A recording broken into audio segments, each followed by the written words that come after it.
Courtney Carver lives in Utah in the United States. In 2010, she was tired. She was trying to do too much. Then she had enough of being tired. She started a website called Be More with Less. On it, she wrote, I worked too hard. I spent too much. And I slept too little. I spent much of my adult life tired, worried, and sick. I always wanted more. I thought I needed more to be happy. Carver decided to change her life. She began to live more simply. She sold many of her things, and she gave away other things. She became a minimalist, and she says she has never felt better. Carver is a part of a group of minimalists in places all over the world. Minimalists try to live simple lives. They believe that things get in the way of what is important. Instead of having more things, they invest in relationships and experiences. Today's spotlight is on minimalism.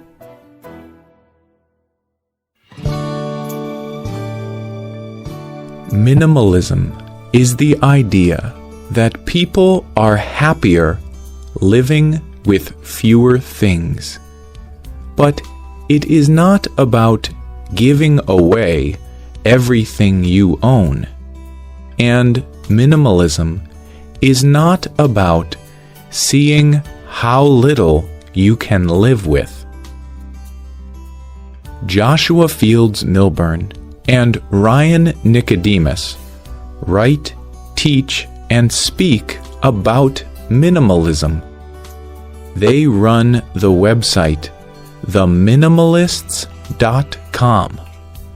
They describe minimalism as a tool. It helps a person get rid of the things they do not need so that they can concentrate on what is important. On their website, they say, there is nothing wrong with owning things. Today's problem is that we give too much meaning to our things. We often forget our health. We forget our relationships. We forget to keep learning. Do you want to own a car or a house? Great! Do you want to raise a family and have a job? If these things are important to you, wonderful. Minimalism lets you choose these with greater care.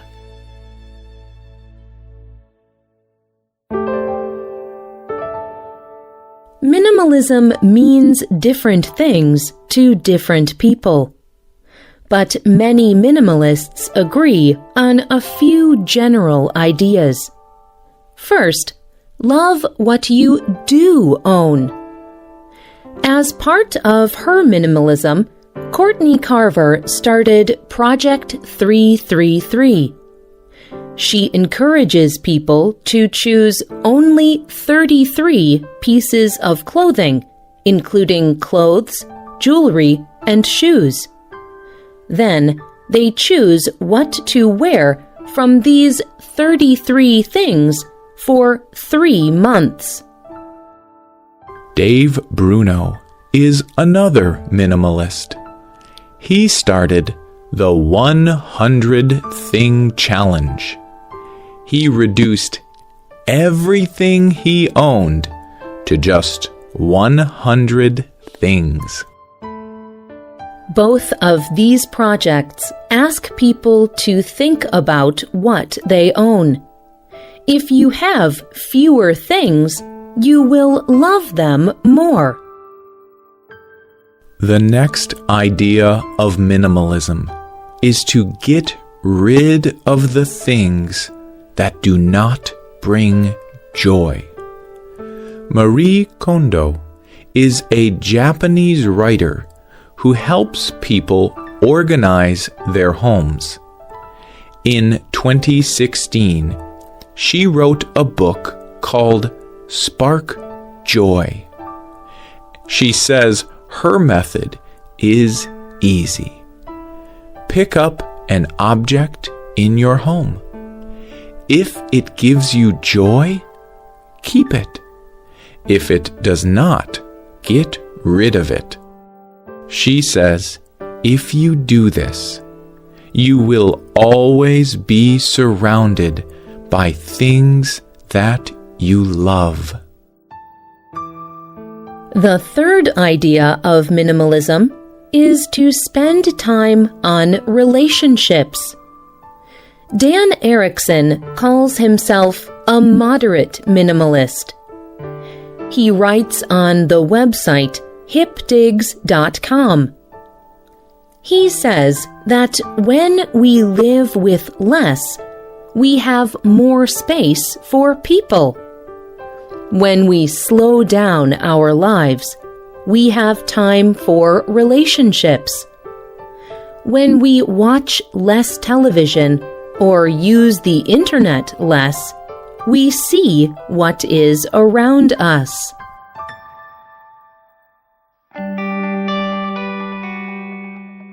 Minimalism looks different in different people. For example, many people choose to live in very small houses called tiny houses. They could pay for a large house, but they choose a small one. Some even build a house that is as small as a single room. A small house costs less money to build. It takes less time to clean. It costs less to heat and cool. This leaves more time and money for family and friends. However, a tiny house is good for 1 or 2 people, but it is difficult for a family to live in one. But a family can still be minimalist. Joshua Becker believes that minimalism is great for children. He writes on his website, becomingminimalist.com, that children with fewer things learn how to develop relationships with other children and adults. They learn how to talk to other people. And studies show that children with good friendships have a greater chance of success in school. They also have more success in social situations as adults. Living with less can even be very exciting. Colin Wright is a writer who lives in a new place every 4 months. He can move from place to place because he has so little to move. And he lets his readers vote on where he should go next. He has traveled all over the world. He has been to Argentina, Iceland, New Zealand, India, and the Philippines. Minimalism may sound strange to people who are struggling to have enough food or a safe place to sleep. But people who practice minimalism say it is not just about the things people own. It is about people and relationships. It is about living the best life you can and choosing what is important. And minimalism is not a new idea. Many religions and ancient thinkers believe people should not worry too much about things. Buddhism encourages people to let go of the things they own. And Jesus once said, "And why do you worry about clothes? See how the wild flowers grow? They do not work or make clothing. But here is what I tell you. Not even Solomon, with all his money, was dressed like one of these flowers." Living with less can change a person's life. Courtney Carver spoke to Today.com. She explained, I am more present and connected to my family than I was when I was working so hard. Now we all see that there is great opportunity for happiness in living with less. We live small so we can live big.